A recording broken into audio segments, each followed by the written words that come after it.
রাতের গভীর হঠাৎ করে কানের মধ্যে আওয়াজ আসতেছে, মসজিদ থেকে কে যেন কান্না করতেছে। কে শুনতেছেন? নবী। নবী বলেন, আমার ঘুম ভেঙ্গে গেল, আমার হুজরার পাশেই তো মসজিদ।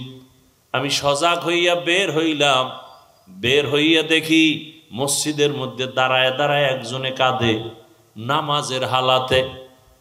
কিছুক্ষণ অপেক্ষা করে দেখি কে কান্না করে। নজর করে দেখলাম সাধারণ কেউ না, জান্নাতি প্রথম সাহাবী আবু বকর নামাজে দাঁড়ায় কাঁদতেছে। জান্নাতি সাহাবী কাঁদে। নামাজের পরে নবীজি গাইলেন, ও আবু বকর, আপনি নামাজে কাঁদলেন কেন? কয়, আল্লাহর আদালতে দাঁড়াইয়া হিসাব দেওয়ার ভয়ে। কেন? আপনি না জান্নাতি? 10 জনের ভেতর আপনি প্রথম। আবু বকর বলেন, ইয়া রাসূলুল্লাহ, আপনিই তো বয়ান করেছেন কিয়ামতের ময়দান এতটা ভয়ঙ্কর হবে, হাসরের মাঠে নারী আর পুরুষ সবে উলঙ্গ দাঁড়াবে, সূর্যটা নিচে নেমে আসবে, সূর্যের গরমে জমিনটা তামা হয়ে যাবে, জাহান্নামের আওয়াজ, নবীরা পর্যন্ত গুনাহ নাই কিন্তু তারা কান্না করে বেকারার হয়ে যাবে। কেমন কঠিন হালাত হবে ওই সময়। আমি আবু বকরের কি উপায় হবে? আল্লাহ যদি ডাকেন আর বলেন, আবু বকর, আমার মোহাব্বতে কি আমল নিয়ে আসছো? আমি যদি বলি, হে আল্লাহ, নামাজ রোজা তেলাওয়াত নিয়ে আসছি, আল্লাহ যদি বলেন, আমি যেইভাবে নামাজ চাইছি ওইভাবে নামাজ পড়তে পারো নাই, আমি যেইভাবে জিকির চাইছিলাম ওইভাবে আমাকে জিকির উপহার দিতে পারো নাই, বাদ, তোমার আমল নিয়ে যাও, জাহান্নামের হ্যান্ডকাপ লাগায়া দাও। নবীরা যদি কাঁদেন তো আমি আবু বকরের উপায় কি হবে? এবার বুঝেন তো, আবু বকরের মতো ব্যক্তি সে কে? শুধু তার বিষয়ে আলোচনা করলে রাত পার হয়ে যাবে। রসুল বলেন, দুনিয়ার সব মুমিনের আমল যদি এক পাল্লায় দেওয়া হয়, আবু বকরের মাত্র 2টা আমল যদি আর এক পাল্লায় দেয়, আবু বকরের 2 আমল সারা দুনিয়ার মুমিনদের আমল থেকে ভারী। ওমর বলতেছে, আবু বকর, আপনি আমি ওমরের সব আমল নিয়ে যান, আপনার 2টা আমল আছে দামি, আমি জানি, ওইটা আমারে দেন। আবু বকরকে আল্লাহ নিজে জিব্রাইলকে পাঠায় বলে, আজকে আবু বকরকে আমি আল্লাহর পক্ষ থেকে স্পেশাল সালাম দাও। সেই আবু বকর কাঁদতেছেন কিসের ভয়? তা আপনি কোন জগতের মাস্তান? হ্যাঁ, আপনি যে বলেন নামাজ না পড়লেও আমার ঈমান ঠিক আছে, আপনি কে? আল্লাহ পাক নবীকে কোরআন অবতীর্ণ করলেন, দাওয়াত শুরু হয়ে গেল। রহমতের নবী কোরআন পায়া দাওয়াত শুরু করলেন। এবার একদল নবীর ভালো জানিয়াও কালেমা পড়ে না, আর একদল এক আওয়াজে নবীর হাতে কালেমা পড়ে। মক্কার এই চরিত্রহীন মানুষগুলো রহমতের নবীর হাতে হাত লাগাইয়া কালেমা পড়ার পরে এরা এতটা দামি হয়ে গেছেন, আল্লাহ জিব্রাইলকে পাঠায় বলে, লিস্টি নিয়ে নবীর কাছে দাও, লিস্টির মধ্যে যাদের নাম আছে ঘোষণা করে দাও এরা বিনা হিসাবে জান্নাতি। কয়জন? 10 জন সাহাবা। দুনিয়াতেই তারা গ্যারান্টি জান্নাতের সুসংবাদ পেয়ে গেলেন। জানা থাকলে বলেন, প্রথমে কার নাম, দ্বিতীয় কার নাম, তৃতীয় কার নাম, চতুর্থ কার নাম? এরকম 10 জন সাহাবা জান্নাতের অগ্রিম সুসংবাদ পেয়ে গেলেন রাদিয়াল্লাহু আনহুম আজমাইন। এই যে মক্কার খারাপ মানুষগুলো জান্নাতের সুসংবাদ পাইলেন দুনিয়াতে জিন্দা অবস্থায়, এরা এত খারাপ ছিল। কেমন খারাপ আপনারা তো জানেন। যেই রহমতের নবীকে এক নজর মোহাব্বতের দিকে তাকাইলেই মাত্র এক নজর জাহান্নামের আগুন হারাম। এবার বুঝেন নবীর চেহারা কেমন, কেমন মায়ার নবী আমার। যেই রহমতের নবীর চেহারা মোবারকে এক নজর দিলে 7 দিনের ক্ষুধা পেটের মধ্যে থাকে না। কেমন রহমতের নবী, যেই রহমতের নবী রাস্তা দিয়ে যখন চলেন সূর্যের গরম যেন কষ্ট না হয়, মেঘের খণ্ড ছায়া দেয়। রহমতের নবী, কেমন রহমতের নবী, যার শরীর মোবারকে মশা মাছি পড়ে না, হারাম। নবীজি রাস্তা দিয়ে যখন চলেন গাছ দুপার্শ্ব থেকে নত হয় রাসূলকে সালাম দেয়। রহমতের নবী যেখানে কদম দেন সেখান থেকেই দীর্ঘ বছর শুধু মেশকের ঘেরান আসতে থাকে। সুবহানাল্লাহ না সুবহানাল্লাহ। আম্মা জান আয়েশা রাদিয়াল্লাহু আনহা বলেন, রহমতের নবীর ঘাম বোতলের মধ্যে ভরে রাখতাম, আর ওই ঘামগুলো আমরা বড় বড় অনুষ্ঠানে আতর হিসেবে ব্যবহার করতাম। ইমামুল আউয়ালিন আল আখিরিন বহরে সদকা রহমাতাল লিল আলামিন। এমন মায়ার নবী, গর্তের পিপিলিকা আল্লাহর কাছে আরজি পেশ করে নবীকে দেখবে, সাপ অপেক্ষা আছে নবীকে দেখার জন্য। এতটাই নবীর আশেক সব মাখলুকাত। সেই নবীজিকে 13 বছর দেখলো আবু জাহাল, কালেমা পড়ে নাই। কয় বছর?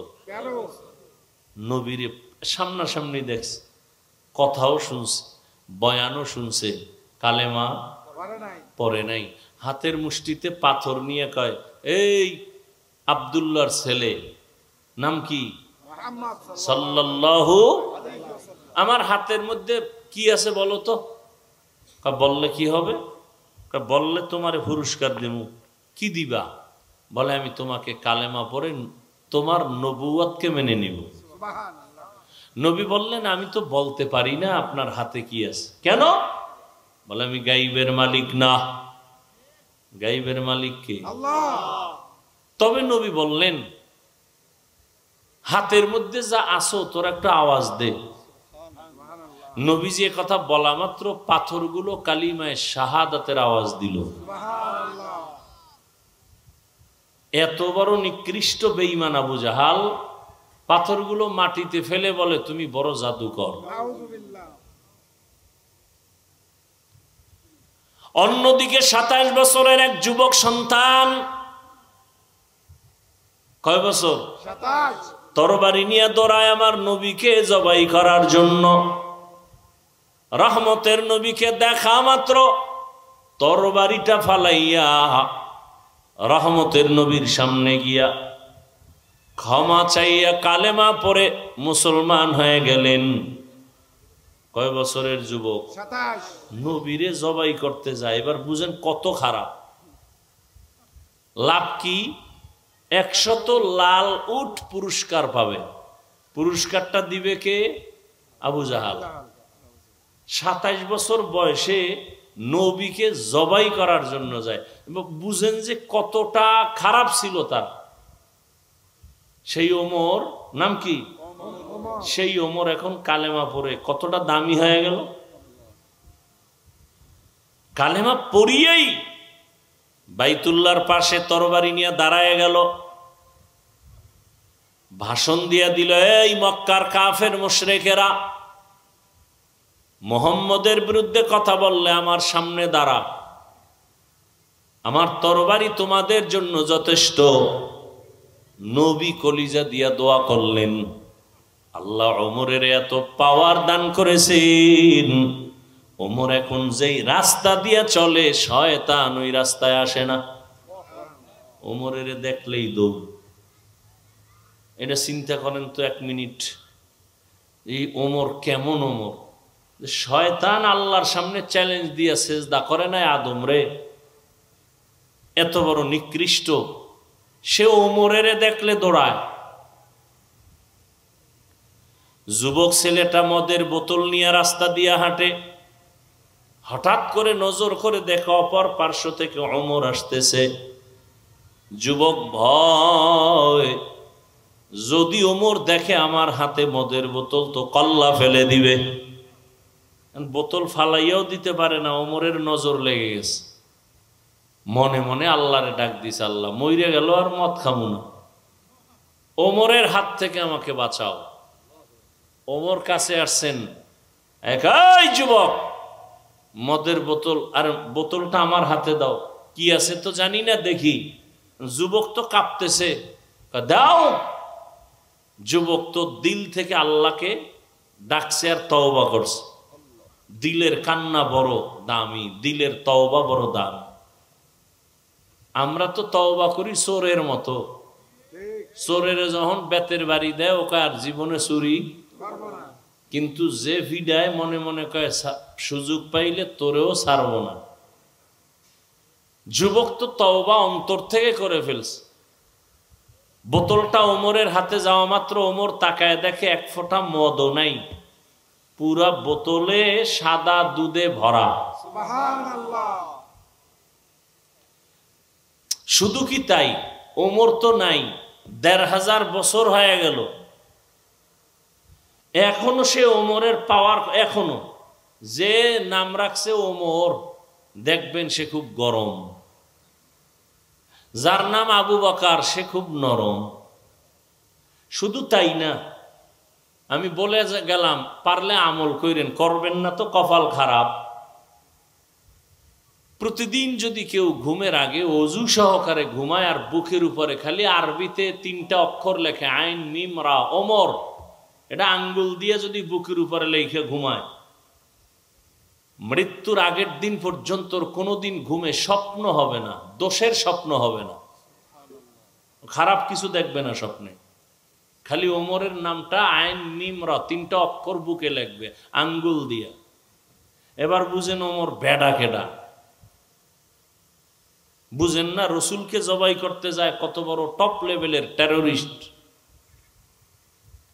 সেই ওমর সম্পর্কে রসুল বলেন, আমি মুহাম্মদের পরে নতুন আল্লাহ যদি আরেকজন নবী বানাইতেন ওমর হতো নবী। ওমর কি নবী? তার মানে আল্লাহ আমি মুহাম্মদের পরে আর কোন নবী বানাবেন, অতএব ওমরও নবী না, আর গোলাম আহমদ কাদিয়ানীও নবী না। অথচ টাকা খাইয়া এই জমিনে বহু লোক আছে কাদিয়ানির পথে, এবং আরো কিছু লোক কাদিয়ানি বানাবার অপচেষ্টা করে শুধু টাকার জন্য, আর কিচ্ছু না। না আরবি পারে, না আউযুবিল্লাহ পারে, না বিসমিল্লাহ পারে, না কালেমা পারে, শুধু এই ধান্দাবাজি, শুধু টাকার জন্য। অথচ মানুষের টাকা অশান্তির মূল চাবি, শান্তি না। কি টাকা শান্তি দেয়? কই টাকাওয়ালারা কই? 10 তলা বিল্ডিং এর মাস্তানি কইরা লাভ কি যদি জঙ্গলে ঘুমাইতে হয়? সুইস ব্যাংকে টাকা রেখে লাভ কি যদি টাকাগুলো বংশের কেউ খাইতে না পারে? এই বাহাদুরি করে লাভ আছে কি? এর সেই রিক্সার ড্রাইভার শান্তিতে আছে, কোনো টেনশন নেই। টাকা শান্তি দেয় না, শান্তি কে দেন? আল্লাহ। এজন্য এমপি সাহেবের চেয়ারের মেয়াদ শেষ, কিন্তু আল্লাহ যাদেরকে কোরআনের বরকতে সম্মান দিয়েছেন এই চেয়ারের কোনো মেয়াদই নেই। আছে? আল্লাহর দেওয়া সম্মান, আর মানুষ টাকা দিয়ে কিনে সম্মান। টাকা দিয়ে যারা সম্মান কিনে এদের প্রথমে ফুলের মালা, ফাইনাল জুতার মালা। আর আল্লাহ যাদের সম্মান দান করেন কোরআন সুন্নাহ অনুযায়ী চলার কারণে, এরা দুনিয়ায়ও বাদশা, আখিরাতেও বাদশা। এদের বলে মুকুটহীন সম্রাট, মুকুটহীন সম্রাট। ইয়া আইয়ুহাল্লাযীনা আমানুত্তাকুল্লাহা ওয়াল তানজুর নাফসুম মা কদ্দামাত লিগাদিন ওয়াত্তাকুল্লাহ। আল্লাহকে ভয় করো হে মুমিন, পরকাল জীবনের জন্য তুমি সম্বল সঞ্চয় করো। আমরা যারা আল্লাহর মোহাব্বত নিয়ে পরকালের চিন্তা করিয়া টুপি পরলাম, দাড়ি রাখলাম, নামাজ পড়ি, পর্দা করি, হালাল খাই, আমরা সব না খাই আছি না? চোখ কান খোলা রেখে ভুলে যেও না ইতিহাস। মহামারী করোনা সারা দুনিয়াটাকে চুপ করায় দিল, সারা দুনিয়া স্তব্ধ হয়ে গেল। স্কুল বন্ধ, কলেজ বন্ধ, ফ্যাক্টরি, চাকরি, ব্যবসা সব বন্ধ। ইতিহাস ভুলে যাইও না রে মানুষ, ওই মুসিবতের সময় জমিনে কোরআনের একটা মাদ্রাসাও বন্ধ হয় নাই। আল্লাহ দেখাইছে না? কত চাকরিজীবীর চাকরি নাই, একজন হুজুরও না খায় মরে নাই। লেখাপড়া শিখাইল মা বাবা টাকা খরচ করিয়া, কিন্তু এমন কুলাঙ্গার হয়েছে, বাবারে করোনায় যখন আক্রান্ত করলো, সন্তান ট্রিপল মাস্ক লাগায় ঘুরে, বাবার লাশের কাছে যায় না করোনার ভয়। কিন্তু সেই সময় শত শত করোনার লাশ আমার দেশের টুপিওয়ালারা কাঁধের মধ্যে নিয়ে গোসল করাইলেন, জানাজা পড়ায়, কাফন পড়ায় কবরে রাখছেন। একজন হুজুরেও করোনায় মরে নাই। আর মাস্কওয়ালারা মরে নাই। কি যমুনা গ্রুপের মালিক সুটকি হয়ে গেছে, অর্ডার দিছিল করোনায় ধরার পরে, বলে আমাকে স্পেশাল ফ্লাইটে সিঙ্গাপুরে নাও, কত হাজার কোটি টাকা লাগবে, নাও, আমার আত্মাটা ফিরায় দাও। দুনিয়ার সব তারপরে আছে, 3টা সাদা কাফনের প্যাকেট হয়ে চলে গেল। তার সন্তানেরা সমাজ রক্ষায় মাঝে মাঝে বাবার নামে খাওয়া হয়, কিন্তু মা বাবার জন্য কান্না করে দোয়াও করে না। আর দোয়া শিখায় নাই বাবা ভাই, কেমনে করবে? শিখাইছে? শিখায় নাই। মাদ্রাসায় গিয়া দোয়া শিখছে মা বাবার জন্য, রব্বির হামহুমা কামা রব্বায়ানি সগীরা।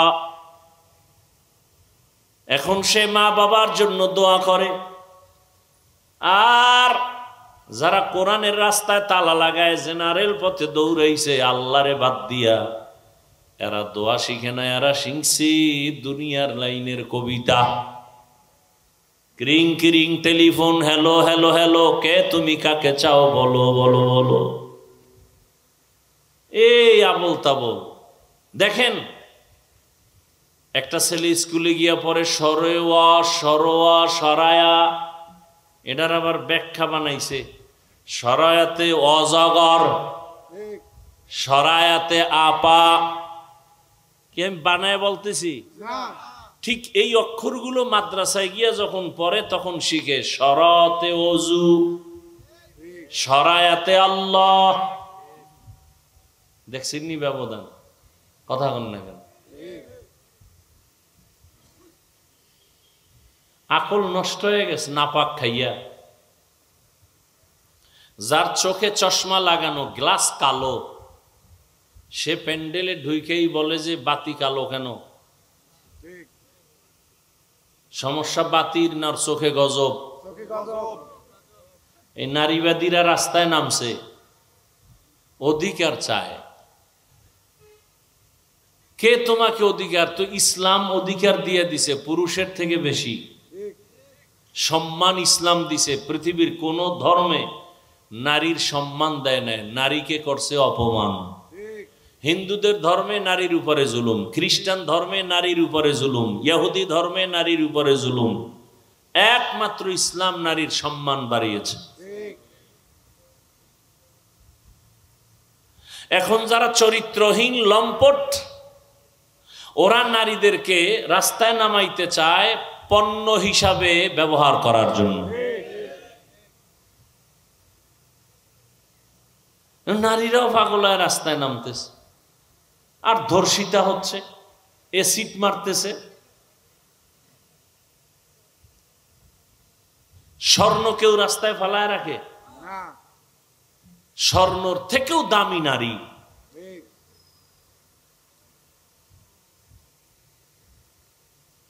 আল্লাহ হেদায়াত দান করুন।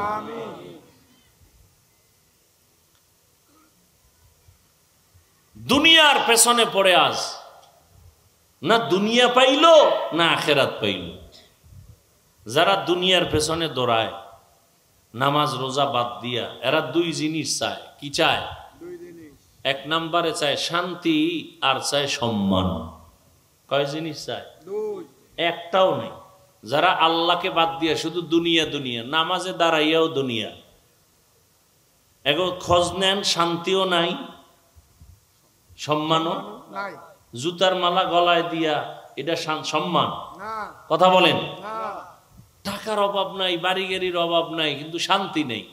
বউ দিয়ে অশান্তি, মাইয়া ভোলা দিয়ে অশান্তি, মামলা হামলা, এটা একটা শান্তি? অথচ যারা আল্লাহর হুকুম মতো চলে, আমাকে হুজুরকে বাদ দেন মিয়া, সবাই টেনশনে আছেন যে হুজুরকে কথা কয়ে বাদ, সব হুজুর বাদ। আসেন আপনাদের জেনারেল লাইনে, সত্য কথা সাক্ষী দেন। জীবনে মাদ্রাসায় যায় নাই, আলিফ বাতাও শিখে নাই, ইংরেজি জেনারেল লাইনে লেখাপড়া করে doctor, engineer, professor, RAB, police, BDR, army, OC, DC, SP, সত্য কথা বলবেন। এরা কি মাদ্রাসার না জেনারেল? এদের মধ্যে নামাজি দাড়িওয়ালা আছে না নাই?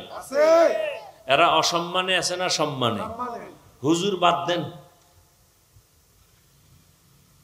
তাহলে এদের মধ্যেও জেনারেল লাইনে থাকিও পাঁচ ওয়াক্ত নামাজ পড়ে দাড়িওয়ালা, এরা সম্মানেও আছে, শান্তিতেও আছে।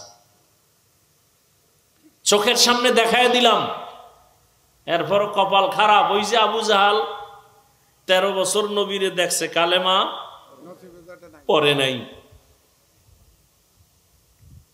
এরকম কপাল পরা সমাজে অভাব নাই। সব বুঝার পরেও মাথা বাঁকা করে ফেলবে, বলে সব কথা মানা যাবে না। অথচ কত জাল্লার বান্দা জেনারেল লাইনে থাকিয়া স্কুলে পড়ে, কলেজে পড়ে, কত সন্তান 5 ওয়াক্ত নামাজও পড়ে। রাস্তায় গাড়ি চালায় কত ড্রাইভার 5 ওয়াক্ত নামাজি নাই? বলেন।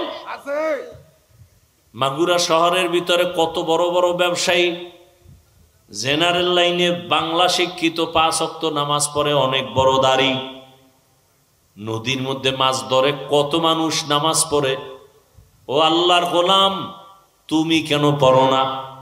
আমি তো জন্মগতভাবে আল্লাহর হুকুম মতো চলার চেষ্টা করি। আমার জীবন তো এমন না যে এক সময় দাড়ি কাটছি এখন রাইখা দিছি। আমার জীবনটা তো এমন না যে এক সময় টুপি পরতাম না এখন পরি। আমার জীবনটা তো এমন যে আমার বাবা লেখাপড়ার জীবন থেকে জীবনে একটা হাফ প্যান্ট পরি নাই, ফুল প্যান্টও পরি নাই। ছোটবেলার থেকেই জামা, এই টুপি, পাগড়ি। কিন্তু তোমার জীবন কেমন? তুমি জীবনের শুরুর একটা সময় দাড়ি নাই, টুপি নাই, নামাজ নাই, মনের জাল মিটাইছো মনের মতো। মনে চাইছে পার্কে দৌড় দিবা, দৌড় দিছো। মনে চাইছে দাড়ি রাখবা না, রাখো নাই। মনে চাইছে বেপরদায় আড্ডা দিবা, দিছো। মনে চাইছে তুমি সিনেমা হলে যাইবা, দৌড়ায় গেছো। এই যে একটা শখ মিটাইছো, শখ এখনো কি মিটে নাই? আর কত বছর দাড়ি কাটলে শখ মিটবে বলো? আর কতবার নামাজ না পড়লে তোমার মনের আশা পূরণ হবে বলো? আর কত বছর তুমি সুদ ঘুষ খাইলে, মদ পান করলে, নেশা পান করলে তোমার আশা পূরণ হবে বলো? এবং এই কথাটাও আমাকে বলে দাও, তোমার হায়াতের বাকি আর কত? চোখের সামনে লাশ আর লাশ। কয়দিন আর বাহাদুরি? কই বাড়িওয়ালার বাড়ি পড়ে আছে, বাড়িওয়ালা নাই। কত টাকাওয়ালা সব সারিয়া কবরে চলে গেল। কয়েক মাস হয়ে গেল, ঢাকা একটা থানা আছে, বাড্ডা থানা, আসেনি? ওই জায়গায় এক টাকাওয়ালা মারা গেল। ফেসবুকের যারা মুরিদ আপনারা, তো ভুলে গেছেন। সবার জানার কথা, বাবায় মরে গেছে, শিক্ষিত দুইটা সন্তান রেখে গেছে কুলাঙ্গার। এই কুলাঙ্গার শিক্ষিত দুইটা সন্তান বাবার লাশটা রাস্তায় ফালাইয়া দুইজনে ঝগড়াই করলো বাবার সম্পদ নিয়া। 24টা ঘন্টা কেউ বাবার লাশ দাফনও করার জন্য যায় নাই। এমন কুলাঙ্গারের বাবা দাবি করে লাভ কি? আর এমন কুলাঙ্গার জন্ম দিয়া লাভ কি? 10টা সন্তান নিয়ে লাভ নাই, আদর্শ সন্তান একটা নাও। তার মানে এইটা কইর না আবার ছেলে হোক মেয়ে হোক দুটোর বেশি নয়, একটা হলে ভালো হয়, না হইলে আরো ভালো। এই চালাকি কইর না, খবরদার। কপাল পুরলে কিন্তু সব শেষ। মাওলার সাথে চালাকি করে কেউ টিকতে পারে নাই, আর কেউ পারবেও না। ভাইরা আমার, 1500 বছর পরে রহমতের নবীর আদর্শ এখনো যারা মেনে চলে, এদের মতো শান্তিতে কেউ নাই। আমি কিন্তু হুজুরদের চাপটার বাদ দিয়েই বলতেছি, এখানে বহু শিক্ষিত জেনারেল লাইনের মুসলমান। আরে আপনিও মুসলমান, আমিও মুসলমান, আপনার আমার আল্লাহ এক, নবী এক, কোরআন এক, কাবা এক, ধর্ম এক, কালেমা এক। বিদায় বেলা কাফনের কালার হবে এক, কাফনের সংখ্যাও হবে এক। আমি বক্তার সম্মানে একটা কাফন কেউ বাড়াইয়াও দিবে না, আপনি টাকাওয়ালার সম্মানে একটা কাফন কেউ বাড়াবে না, রিক্সা ড্রাইভার গরিব হওয়ার কারণে একটা কাফন কেউ কমাইয়াও দিবে না। কালারও হবে এক, কাফনের উপরে লেখাও থাকবে না কোটিপতির লাশ, লেখা থাকবে। তাহলে মাস্তানি করে লাভ কি? যত বাহাদুরি করি কাফনে ঢুকলে সব শেষ। সাদা কাফনে ঢোকার পরে সব বাহাদুরি শেষ। কে ধনী কে গরিব লেখা আছে, সব শেষ।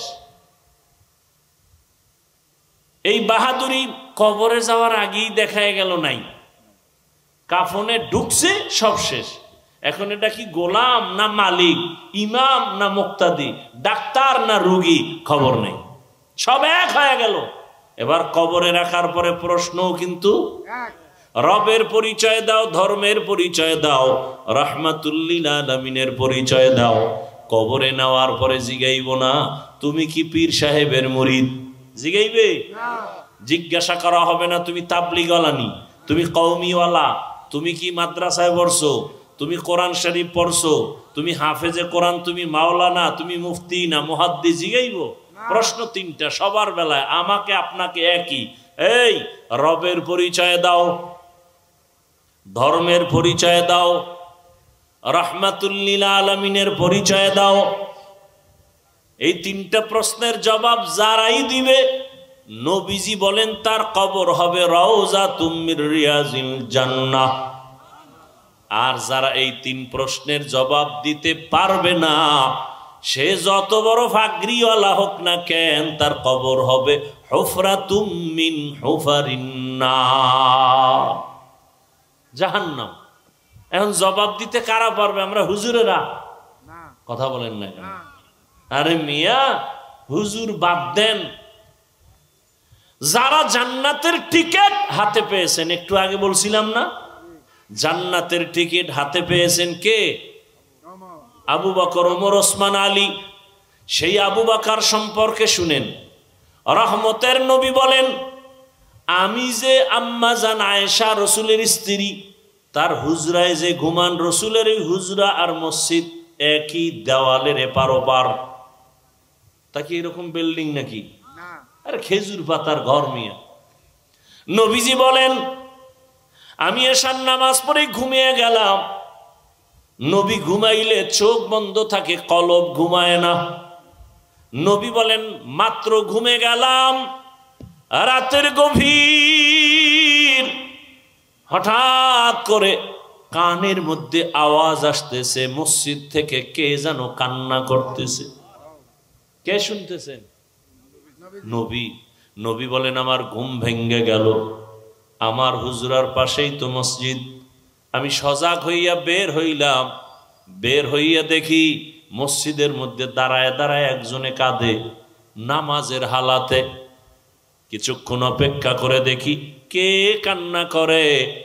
নজর করে দেখলাম সাধারণ কেউ না, জান্নাতি প্রথম সাহাবী আবু বকর নামাজে দাঁড়ায় কাঁদতেছে। জান্নাতি সাহাবী কাঁদে। নামাজের পরে নবীজি গাইলেন, ও আবু বকর আপনি নামাজে কাঁদলেন কেন? কয় আল্লাহর আদালতে দাঁড়াইয়া হিসাব দেওয়ার ভয়ে। কেন? আপনি না জান্নাতি? 10 জনের ভেতর আপনি প্রথম। আবু বকর বলেন, ইয়া রাসূলুল্লাহ, আপনিই তো বয়ান করেছেন কিয়ামতের ময়দান এতটা ভয়ঙ্কর হবে, হাসরের মাঠে নারী আর পুরুষ সবে উলঙ্গ দাঁড়াবে, সূর্যটা নিচে নেমে আসবে, সূর্যের গরমে জমিনটা তামা হয়ে যাবে, জাহান্নামের আওয়াজ, নবীরা পর্যন্ত গুনাহ নাই কিন্তু তারা কান্না করে বেকারার হয়ে যাবে। কেমন কঠিন হালাত হবে ওই সময়। আমি আবু বকরের কি উপায় হবে? আল্লাহ যদি ডাকেন আর বলেন, আবু বকর আমার মোহাব্বতে কি আমল নিয়ে আসছো? আমি যদি বলি, হে আল্লাহ নামাজ রোজা তেলাওয়াত নিয়ে আসছি, আল্লাহ যদি বলেন আমি যেইভাবে নামাজ চাইছি ওইভাবে নামাজ পড়তে পারো নাই, আমি যেইভাবে জিকির চাইছিলাম ওইভাবে আমাকে জিকির উপহার দিতে পারো নাই, বাদ তোমার আমল নিয়ে যাও, জাহান্নামের হ্যান্ডকাপ লাগায়া দাও। নবীরা যদি কাঁদেন তো আমি আবু বকরের উপায় কি হবে? এবার বুঝেন তো, আবু বকরের মতো ব্যক্তি সে কে? শুধু তার বিষয়ে আলোচনা করলে রাত পার হয়ে যাবে। রসুল বলেন দুনিয়ার সব মুমিনের আমল যদি এক পাল্লায় দেওয়া হয়, আবু বকরের মাত্র 2টা আমল যদি আর এক পাল্লায় দেয়, আবু বকরের 2 আমল সারা দুনিয়ার মুমিনদের আমল থেকে ভারী। ওমর বলতেছে, আবু বকর আপনি আমি ওমরের সব আমল নিয়ে যান, আপনার 2টা আমল আছে দামি, আমি জানি, ওইটা আমারে দেন। আবু বকর কে? আল্লাহ নিজে জিব্রাইলকে পাঠায় বলে, আজকে আবু বকরকে আমি আল্লাহর পক্ষ থেকে স্পেশাল সালাম দাও। সেই আবু বকর কাঁদতেছেন কিসের ভয়? তা আপনি কোন জগতের মাস্তান? হ্যাঁ, আপনি যে বলেন নামাজ না পড়লেও আমার ঈমান ঠিক আছে, আপনি কে?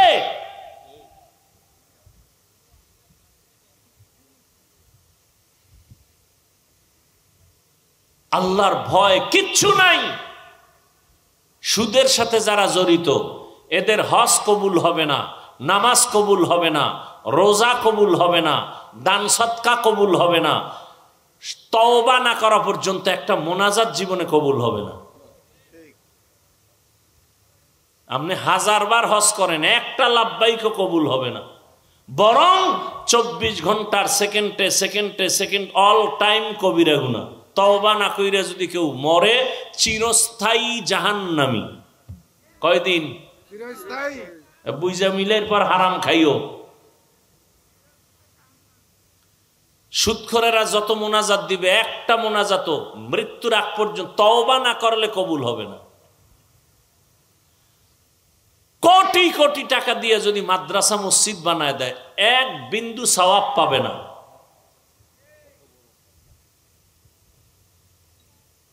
ও কত বড় খারাপ! 24 ঘন্টা কার সাথে জিনার গুনাহ হয় বলেন না? মায়ের সাথে। এর থেকে আর কুলাঙ্গার সন্তান দুনিয়াতে কি হতে পারে? ও তো কুলাঙ্গার,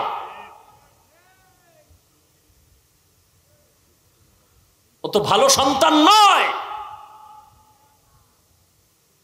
আল্লাহ হেদায়েত দান করুন। আমিন। এই সব কিছুর মূলে বয়ান তো আপনারা, এই সুদ খাওয়া হালাল না হারাম? হারাম। এটা আপনারা আগের থেকে জানেন না? তারপর আমার উপরে রাগ করেন কেন? আমি যেই বয়ানগুলো করছি, এই যদি আগামী জুমায় কোনো ইমাম সাহেব করে, খতিব সাহেব, কমিটির লোক বলবে 1 মাস বাড়িতে ঘুরে আইয়েন, রেস্টে থাকেন। ঠিক নি? কেন কেন? শিয়ালের হাতে মুরগি আমানত।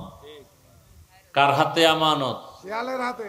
মুরগি শিয়ালের হাতে দিলে যা হয়, সুদখোরের হাতে মসজিদ মাদ্রাসার চাবি দিলে তো তাই হয়। আল্লাহ হেদায়াত দান করুন। চান্দাবাজি আর ধান্দাবাজির জীবন তো কম দেখলেন না, এবার তওবা করে। দুনিয়ায় দেখবেন সম্মান বাড়বে, আখেরাতেও বাড়বে। এই দেশে এই ঝামেলা সেই ঝামেলা, পুলিশ ঝামেলা, আর্মি ঝামেলা, বিডিআর ঝামেলা, এই এরপর দেশে পুলিশ নাই, র্যাব নাই, আর্মি নাই। সেদিন এক আর্মি এসে কান্দে আর দোয়া চায় এই কয়েকদিন আগে, হুজুর হালাল ভাবে যেন একটা রাস্তা আল্লাহ খুইলা দেয় আমার রিজিকের। আমি আর্মির চাকরি করতাম, ছেড়ে দিছি এই মাসখানে আগে। কেন? কয় আমাকে বারবার বলা হয় দাড়ি কাটো, দাড়ি কাটো, দাড়ি কাটো। আমি বললাম আমি চাকরি ছেড়ে দিলাম। আসলে এখানে তো আমার কোনো আয় নাই, ব্যয় নাই। আপনি জাহান্নামে গেলে আমার কিছু আইবে যাইবে? আমাদের দায়িত্ব শুধু বুঝানো। কাউকে গালি দেওয়ার অধিকার আমার ইসলাম দেয় নাই। বুঝাইতে পারি এতটুকুই, মোহাব্বত লাগাইয়া। হয়তো দুই একটা কথা একটু গরম মেজাজে বলি, এটা মানুষ হিসাবে তবিয়ত। আমরা তো আর রসুল না, সাহাবি না, আনোয়ার শাহ কাশ্মীরি না। তারপরও চেষ্টা করি, এরপরও ভুলে দুই একটা কথা গরম বলে আবার ক্ষমা চাই। কেন? দিল ভরা দরদ, রসুলের আদর্শওয়ালা হয়ে যান। আমি তো বলি নাই আমার মতো পাঁচকল্লি লাগান, বলছি। আমি একটা দল করি, সবাই আমার দলে আসেন, বলছি। আমি কওমি মাদ্রাসায় পড়ি, আপনারাও কওমিতে যান, বলছি। স্কুল কলেজ সাইরা দেন, বলছি। তাবলিগে যান, বলছি। আমার দরকার নাই তো, আমি চাই না তো এগুলো। আমি চাই আপনি স্কুলে পড়েন, পড়েন, কলেজে পড়েন, পড়েন, ডাক্তার হবেন, আলহামদুলিল্লাহ, তবে বেয়াদব হইয়েন না। আপনি ইঞ্জিনিয়ার হন, প্রফেসর হন, এমপি হন, মন্ত্রী হন, বেয়াদব হইয়েন না। বেয়াদব মার্কা ডাক্তার হলে তাসনিমা নাসরিনের মতো জুতা খাইয়ে দেশ থেকে পালাতে হবে। এই বাংলাদেশটার কিছু নাগরিক আছে টাকার মাস্তানি করে, কিন্তু দেশটাকে চেনে না। দেশকে মনে করে যা করমু তাই। সোনার বাংলাদেশ এমন দেশ, এখানে ইসলামের বিরুদ্ধে যে বলবে ওর পতন হবে মরার আগে। এ দেশটাই দেশ। এখানে যত মাস্তান থাক, কারো মাস্তানি চলবে না। বারবার বারবার দেখার পরও লজ্জা হয় না। এত ফিডা খাওয়ার পরে, আন্দোলনের পরে একটা লাইনে দেশ চলে, এরপরও কিছু কুলাঙ্গার নারী লইয়া রাস্তায় নামছে। মানে জুতার বাড়ি খাইছে, লজ্জা হয় নাই তো? ওই আমার আম্মায় কয়, যারে কথায় ধরে না ওরে জারুর বাড়িতেও ধরে না। আবার মাইর খাওয়ার জন্য রেডি হইতেছে। ও চিনে না বাংলাদেশের মানুষ কেমন। দাড়ি নাই, টুপি নাই, কিন্তু ইসলামের বিরুদ্ধে কথা সহ্য করে না। এই দেশ বাংলাদেশ। ওই গ্রামে কয় না, সুখে থাকলে এই ভূতে কি লইতেছে এক দলের, আবার মাইর খাওয়ার জোগাড় হইতেছে। আল্লাহ হেদায়াত দান করুন। আল্লাহ। তাহলে আপনি স্কুলে পড়েন, কলেজে পড়েন, চাকরি করেন, ব্যবসা করেন, সব করেন। আমি শুরু থেকেই কিন্তু এই বয়ান করে আসতেছি, ইবাদত। আল্লাহকে সন্তুষ্টি করে রসুলের আদর্শ মতো চলেন। আপনি যা করবেন সব ইবাদত। চাকরি করেন ইবাদত, ব্যবসা করেন ইবাদত, হতে হবে রসুলের আদর্শ অনুযায়ী। তাহলে রসুলের আদর্শ মতো চাকরি করে এরকম কোনো নাই জেনারেল লাইনে? আপনি কেন পারবেন না? বহু ব্যবসায়ী আছে না নবীর তরিকায় ব্যবসা করে। দোকানের সাইনবোর্ডে লেখা আছে বিক্রি করা মাল ফেরত নেওয়া হয়, রসুলের আদর্শ। আর যারা রসুলের আদর্শ মানে না, এরা লিখবে বিক্রি করা মাল ফেরত নেওয়া হয়, এরা রসুল মানে না। এক উদ্দেশ্য খারাপ, 2 নাম্বার মালের 1 নাম্বার কয়ে বেচবে। ব্যবসা করিয়াও জান্নাত পাওয়া যাবে না যাবে না? রসুলের তরিকায় ব্যবসা করেন। ইয়া আইয়ুহাল্লাযীনা আমানুত্তাকুল্লাহা ওয়াল তানজুর নাফসুম মা কদ্দামাত লিগাদিন ওয়াত্তাকুল্লাহ। বারবার আল্লাহ বলেন আমাকে ভয় করো, পরকাল জীবনের সম্বল সঞ্চয় করো। ও এলাকার যুবক বাবারা, ব্যবসায়ী, চাকরিজীবী, পর্দার আড়ালের মা বোনেরা, এখনো সময় আছে, তওবা করে নেন। জীবনে গুনাহ তো কম করলেন না, নামাজ কম ছাড়লেন না, বেপরদায় কম চললেন না, এখন থেকে তওবা করেন। আল্লাহর হুকুম অনুযায়ী নবীর তরিকা নিয়ে চলবেন। মা বাবার দোয়া, শিক্ষকের দোয়া, উলামায়ে কেরামের দোয়া, পরামর্শ নিয়ে চলবেন। জীবনে আর নামাজ ছাড়বেন না, বেপরদায় চলবেন না, কারো উপরে অন্যায়ভাবে জুলুম করবেন না। তওবা করার নিয়ত যদি থাকে, ওমরের মতো আল্লাহ আপনাকেও গ্রহণ করে নেবেন। কপাল যদি পুড়িয়া যায়, হাজারো বয়ান শুনবেন, আবু জাহালের মতো কপাল পরাই থেকে যাবেন। আল্লাহর কাছে দোয়া করেন, আমিও দোয়া করি, আল্লাহ আমাদের ওমরের মেজাজওয়ালা তওবাকারী হিসাবে কবুল করেন, আমিন। আলহামদুলিল্লাহি রাব্বিল আলামিন, ওয়াসসালাতু ওয়াসসালামু আলা সাইয়্যিদিল আমবিয়া ওয়াল মুরসালিন ওয়া আলা আলিহি ওয়া আসহাবিহি আজমাইন।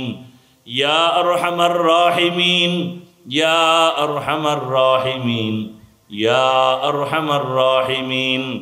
রব্বিরহামহুমা কামা রব্বায়ানি সগীরা। আল্লাহুম্মা ইন্নাকা আফুউন কারীম তুহিব্বুল আফওয়া ফা'ফু আন্না। আল্লাহুম্মা ইন্না নাসআলুকা রিযাকা ওয়াল জান্নাহ ওয়া নাউযু বিকা মিন সাখাতিকা ওয়ান নার। ও দয়ার মালিক, গুনাহের বোঝা নিয়ে আপনার দরওয়াজায় হাজির। মেহেরবানি করে আমাদের জীবনের গুনাহগুলো মাফ করে দেন। আয় আল্লাহ, আজকের মাহফিল কবুল করে নেন, মাদ্রাসা কবুল করে নেন, সবার সহযোগিতা কবুল করে নেন। এলাকায় শান্তি দান করেন, সারা দুনিয়ার মুসলমানদের হেফাজত করেন, জালেমদের জুলুম থেকে হেফাজত করেন। বাংলাদেশ শান্তির দেশ বানায় দেন, জুলুম থেকে দেশ ও জাতিকে হেফাজত করেন। মা বোনদের আবেদা বানায় দেন, সন্তানগুলো নেককার বানায় দেন। আমার কলিজার যুবকদের দিনদার বানায় দেন। মোবাইলের গুনাহের থেকে হেফাজত করেন। যারা লেখাপড়া করে পরীক্ষার্থী কামিয়াবি দান করেন। মা বাবার বাধ্যগত সন্তান বানায় দেন, আদো বলা জিন্দেগি দান করেন।